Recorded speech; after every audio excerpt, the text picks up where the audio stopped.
O Ciro não quis falar em valores, mas se Não, fosse uma redução de 35%, o diesel ia para 3,67. Mas, Ciro, por não tem favor... como separar a gasolina... Não, eu sei que você não falou isso. Só porque eu quero ser sério. Seria o preço Não, de 2018. Tá certo. Tem como Deixa eu dizer para desvincular a vocês, quando o gasolina do Bolsonaro diesel, não, assumiu, Ciro? dia 1º de janeiro de 2019, o dólar era R$ 3,70. Hoje bateu em 5,30. Então é o seguinte, o que vocês estão pagando? Vocês estão pagando a desvalorização do real. Só que vocês não têm a mesma coisa. Vocês não têm a mesma indexação. Mas, assim, vamos esquecer os caminhoneiros, vamos falar do morador da periferia, do Rio de Janeiro, de Recife, da periferia. Quando ele chega em casa e liga a luz, a energia, ele também está com a conta dele indexada a dólar. Por quê? Porque, nesse modelo de privatização, as grandes companhias de distribuição de energia elétrica foram entregues às multinacionais, que, por trás dos panos, conseguiram que o governo vinculasse ao dólar, que é a linguagem que eles conhecem. Então, você tem que desindexar essas contas. Então, isso é um assunto aparentemente técnico, mas a explicação é muito simples. Nós ganhamos em real e estamos todo dia obrigados a pagar a conta em dólar. E por que no Brasil só tem a Petrobras, não tem concorrência para a Petrobras? Porque no mundo do petróleo só existem duas coisas, ou os monopólios estatais ou 7 irmãs que são um cartel estrangeiro. Então, são Exxon, Shell, Texaco, Total, são 7 grandes companhias globais que dominam 20% do petróleo do mundo. E 80% do petróleo no mundo, 80% do petróleo no mundo é controlado por estatais. Então, a China quem controla é um estatal, a Índia quem controla é um estatal, a Rússia quem controla é um estatal, a Arábia Saudita quem controla é um estatal, a Venezuela. Os maiores produtores mundiais têm empresas estatais. Então, o Brasil, que tem autonomia e autossuficiência em petróleo, tinha que optar. Ou entrega o nosso petróleo para uma das 7 irmãs que opera em conjunto, aí esse negócio aqui não tem mais nem como o governo mexer. Ou ele administra, como a Índia, a China, a Rússia, sabe? Administra um preço que nós soubemos administrar a vida inteira. Isso tudo não é novidade para vocês? Vocês estão aí no caminhão, não é novidade? Um produto que é fabricado pela Petrobras, ela é vendido mais barato para fora do Brasil do que para nós aqui. Porque vai desonerar de imposto. Então. Percebe? Vai desonerar de imposto, porque ninguém paga exportação. Imposto de exportação. Isso. O que vocês estão reclamando é correto. O que nós precisamos é parar de ouvir só a solidariedade superficial que vocês deram. Vocês, não digo vocês dois, mas a categoria deu em massa ao Bolsonaro, que é um estelionatário, um 71. Foi lá e não entregou nada de volta a vocês. Por quê? Prometeu claramente, quem quiser pegar aí no arquivo do Google, prometeu claramente que ia mudar a política de preço da Petrobras, chegou lá e se rendeu. Sabe quanto é que o general que ele botou na Petrobras ganha de salário? 10 vezes a renda média por mês, 10 vezes a renda média de um caminhoneiro. 280 mil reais de salário por mês. Tudo picareta, irmão. Ciro, a gente tem aqui 2 disparidades que eu acho que podem ser resolvidas por um governo. Primeiro, o seguinte, por que só o Brasil dá desconto de IPI, ICMS e IPVA para as locadoras? Grandes grupos, Localiza, Movida, JSL... Esse ano vão ser produzidos no Brasil 160 mil caminhões, ou seja, 20 mil a menos que o ano passado. Só a JSL comprou 5 mil caminhões esse ano. Vai sobrar 155 mil. Preço de caminhão novo nas alturas, todo autônomo pagando pelo caminhão muito caro e as locadoras comprando o caminhão com desconto de... Não sei por que no Brasil tem isso. Só mais uma coisa, Ciro, claro, para completar a pergunta. Claro. Os bancos também financiam o caminhão. Eu sou um vendedor de caminhão e eu vejo a dificuldade que todo mundo tem de comprar o primeiro caminhão. Nós temos 5 instituições no Brasil, 2 delas federais, Banco do Brasil e Caixa Econômica, que só aprovam financiamento para carros com 5 anos de uso. Um caminhão dura no Brasil 30 anos é a vida útil de um caminhão. É diferente de um automóvel que são 11 anos. Então, quando ele vai financiar um caminhão com 5 anos de uso, Ciro, quem comprou o caminhão não terminou nem de pagar. Esse caminhão não tem no mercado para vender, caminhão 2017 para cá. E o banco, ao invés dele reconhecer que a vida útil de um caminhão usado é maior e aumentar o tempo de financiamento de 5 anos para 10 anos, o que daria à população brasileira um acesso aos juros bem menor que o Banco do Brasil e a Caixa Econômica tem, está todo mundo pagando as financeiras 5% de juros, 4% de juros para caminhões com 10 anos de uso. Eu vendo Mas caminhão... Mas é bom que você diga para o seu espectador, é 4% de juros, 5% de juros... Ao mês. É isso aí, ao mês. Sabe quanto é o juro para um caminhoneiro japonês comprar um caminhão? 5% de juro ao ano. Existe linhas de crédito para produtor rural, PJ, e por que para o caminhoneiro autônomo não existe?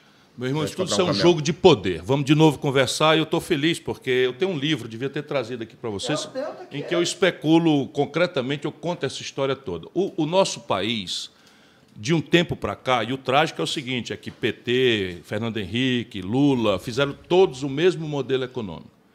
No Brasil está tudo montado para transferir renda de quem trabalha e de quem produz para o setor financeiro. Mas é assim, uma coisa impressionante. Eu fiz o cálculo, por exemplo, do período que o Lula mandou no Brasil. Peguei o Lula por quê? Não é para pegar para Cristo, não. É porque o Lula faz a retórica de esquerda, né? Fala do povo, que é não sei o quê, que ajudou o pobre e tal. Pois bem, o Lula, no período que ele mandou no Brasil, transferiu para os bancos e para 10 mil famílias de barões no Brasil 4 trilhões e 88 bilhões de reais do dinheiro público, via juro. Só juro. E não estou falando de renúncia fiscal, que eu vou voltar na sua pergunta. E passou para os pobres do Bolsa Família, no mesmo período, 332 bilhões de reais. Um foi 4 trilhões com T de tapioca e o outro 332 bilhões com B de bola. Então, esse é o jogo, é um jogo de poder e de influência. Agora vamos lá na tributação, nos impostos. Qualquer caminhoneiro, quando paga a conta da luz de casa ou quando paga o combustível, está pagando entre 30% e 40% de imposto, indireto. Que é PIS, COFINS, IPI, ICMS, etc, CID. mais os custos... Hein? CID. A CID também e tal. Então, paga entre 30% e 40% na tributação indireta do consumo de tudo, e do combustível também, da energia elétrica, do telefone. Você está no celular aqui, você não sabe, 40% é imposto. Pois bem, o lucro e dividendo empresarial, os lucros e dividendos empresariais no Brasil não pagam imposto. Eu fui ministro da Fazenda e cobrei esse imposto sobre lucros e dividendos empresariais. O Fernando Henrique e o Lula revogaram. O imposto sobre herança, não estou falando de herança de 2 milhões, 3 milhões, de 90% do povo, esqueça, não tem que pagar nada mesmo. Mas herança de bilhões de reais e tal, nos Estados Unidos paga 40%, no Brasil 4%. No Brasil 4%. O imposto territorial rural, você paga IPTU na sua casa, embora você passe o tempo nas estradas, mas o IPTU da sua casa vem religiosamente todo ano. E você paga o IPTU. Pois bem, o IPTU da cidade de São Paulo, por mês, arrecada o que essa grande fazenda do agronegócio do mundo, que é o Brasil, arrecada por ano de imposto territorial rural, que é o IPTU de lá. Então, isso é o que a gente chama de reforma tributária, que nós precisamos fazer. Por quê? Porque aí eu vou dizer de onde vem o dinheiro para eu atacar algumas questões. E aí volto ao específico de vocês. Então, vamos lá, renúncia fiscal ainda. Qual é a explicação, né, de você dar a uma grande corporação de locação de veículo, a uma grande transportadora, o direito de fazer compra direta com o diferimento do ICMS? Por favor. E por trás dos panos rola a propina, rola o toco. Você sabe o que é que tem? Por exemplo, a cesta básica, teoricamente, a gente não devia cobrar imposto, porque a cesta básica já está levando quase o salário mínimo todo em alguns lugares do Brasil. Pois bem, os caras vão ali de trás dos panos, não sei o que e tal. Isso não é agora, não, do Bolsonaro, não. É Lula. É Lula, é Fernando Henrique. E o Bolsonaro só faz a mesma coisa. Prometeu mudar, como todos acabam prometendo, e vão lá e fazem a mesma coisa. Meteram salmão, filé mignon e queijo suíço na cesta básica para não pagar PIS, COFINS. 8 bilhões de reais de dispensa de imposto, que dá para botar 1 milhão de crianças numa creche em tempo integral um ano todo. Percebe? Então, você tem que passar um pente fino nessas renúncias fiscais, acabar com isso, para você ter dinheiro, por exemplo, para fazer uma série de coisas que o governo pode fazer diretamente, que atenuam os custos e a condição precária da vida do caminhoneiro. Por exemplo, não é? Você pode entrar aí com uma política diferente de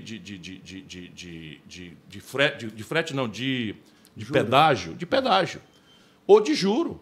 Você tem a ferramentaria, Banco do Brasil, Banco do Nordeste, os bancos públicos, Caixa Econômica, BNDES, você tem uma ferramentaria que você pode fazer por quê? Porque para o caminhoneiro, o caminhão é um bem de capital. E quando você tem um bem de capital, você financia com o Finame, que tem outra condição pelo BNDES. Você tem que entender isso. Esse Finame ele foi vastamente colocado no Brasil, juro de 2,5% ao ano, mas Ciro não chega no autônomo. Ele só vai pro grande. Não olha, chega, 2012, meu irmão. Não chega, eu vou lhe explicar 2009, de novo. Quando chegou o Euro 3 no Brasil, nunca se vendeu tanto caminhão. Agora, o grande paga 280 mil no caminhão trucado, o autônomo paga 525.